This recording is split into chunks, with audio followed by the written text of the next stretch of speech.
The year is 1900. America is at the height of the steam age.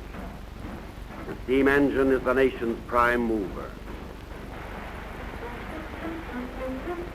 But what of local transportation?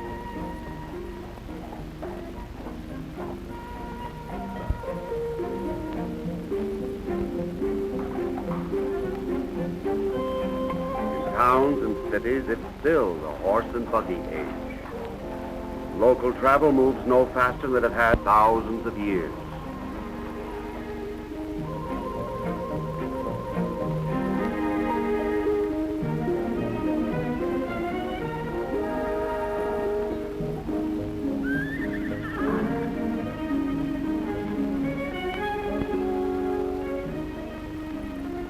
Then comes a new sound.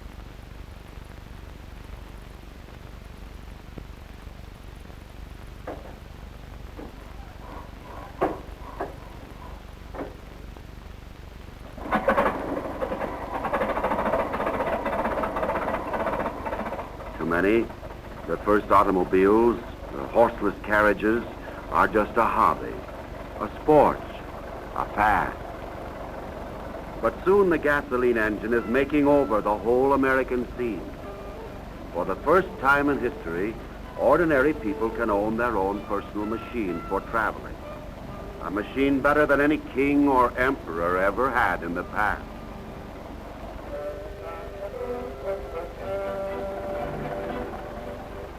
The roads at first are almost impassable, but the highway builders go to work and our road system develops rapidly. By 1940, the nation is covered with a great network of highways, built by counties, states, and by the federal government. Most of the main roads are federal routes. US 1 down the east coast, US 2 along the northern border. Odd numbers run north and south, even numbers run east and west. Today, like veins and arteries in a living body, our roads carry the lifeblood of the nation's commerce and travel into every corner of the land. Divided lanes make for safety. Express highways have no cross-traffic. And a system of state toll roads lets autos travel many hours without even slowing down. What has this great mobility done to our country?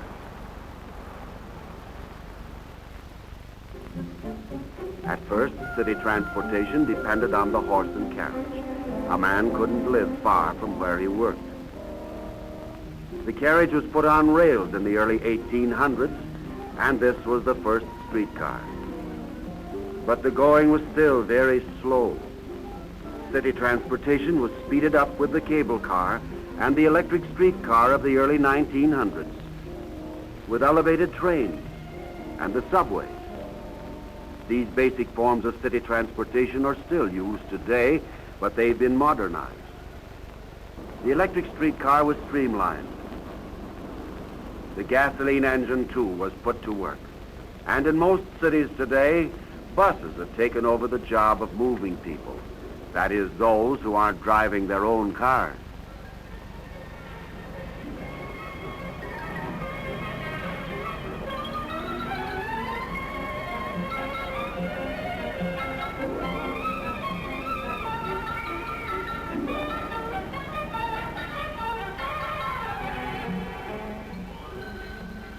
The city has changed.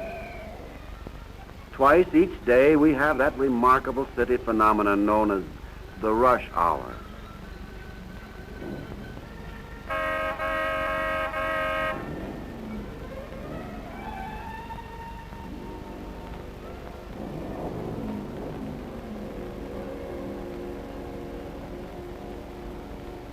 Today's city dweller is no longer held in by the city limits.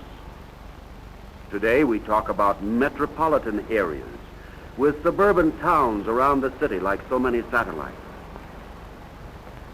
America has become a nation of automobile owners.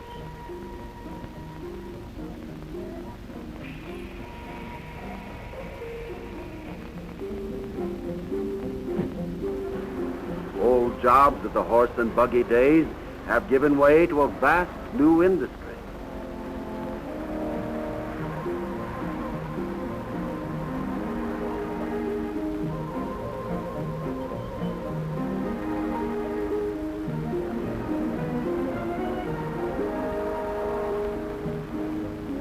With so much of our population on wheels, today there's a freedom of movement that is new in the history of man. We have a much greater choice in where we live, anywhere within driving distance. Shopping centers have sprung up, away from the crowded city, anywhere there's plenty of parking space. Industries have moved out of the cities, for today they can draw their workers from miles around. Once, industries were tied down to railroad lines. Many still depend on the railroads for large shipments, but many others have moved off the railroad lines, for today they can move their materials by truck. Short hauls within the city, long hauls across the continent. Many of these trucks are powered by diesel engines, close cousins to the gasoline engine. Trucks have taken over a large share of the nation's transportation.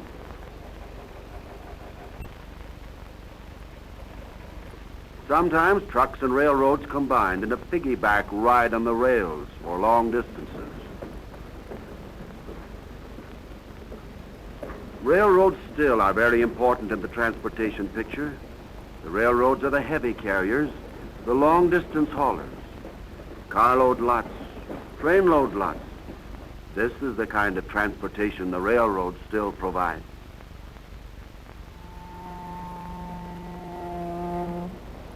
Yet track mileage has been eroding from the peak in 1920 of 253,000 miles to less than 224,000 miles today.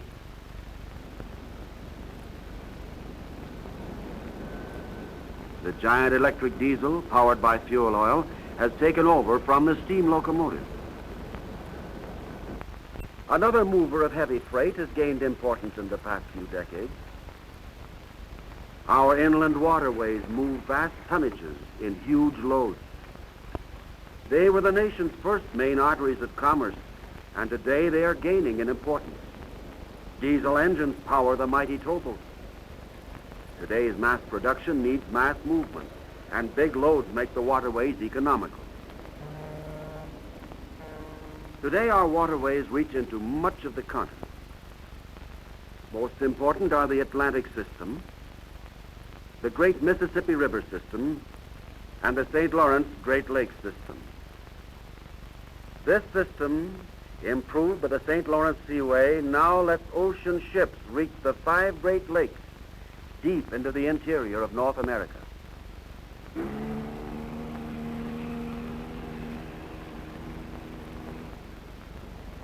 The diesel engines power our ocean liners too and make overseas travel faster and more comfortable. These are some of the changes brought by engines which burn gasoline or oil.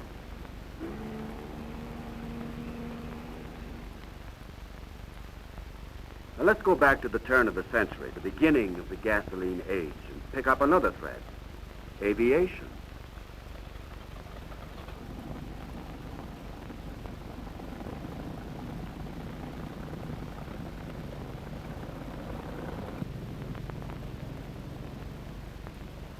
The gasoline motor made possible that first flight of the Wright brothers at Kitty Hawk in 1903. They were the first to be successful out of many who were experimenting. The airplane developed slowly at first. As with the automobile, its coming importance wasn't recognized.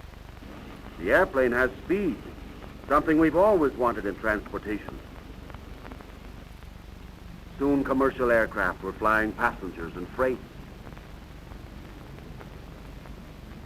and flying the mail. Airplanes are bigger and faster. No longer is air travel only for passengers and the mail.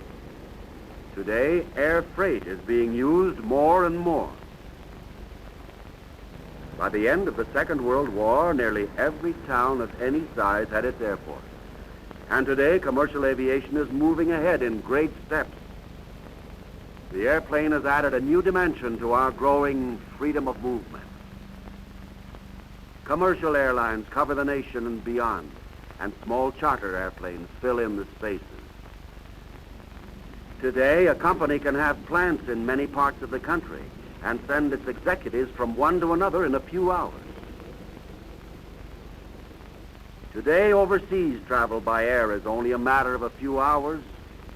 This has helped speed up our interest in foreign trade.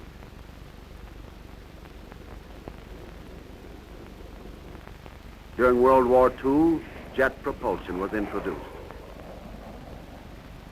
And today, jet propulsion is bringing added speed and size to commercial aviation.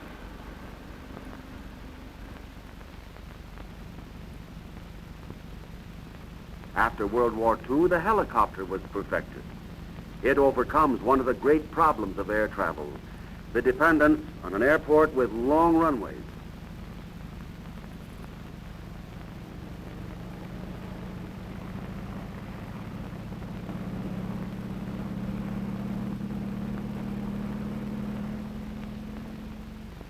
Helicopters can land in a small space, even on a rooftop, in the middle of a city. They're used today for short-haul transportation of passengers, mail, and other special uses where speed is important. But they aren't yet efficient enough or fast enough to compete for long-distance travel.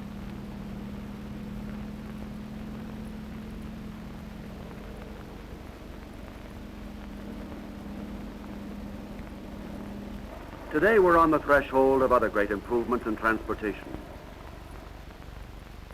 There will be better automobiles and better roads. But in addition, new sources of power are being developed which may eventually bring the gasoline age to an end. Atomic power for transportation. Rocket power for transportation.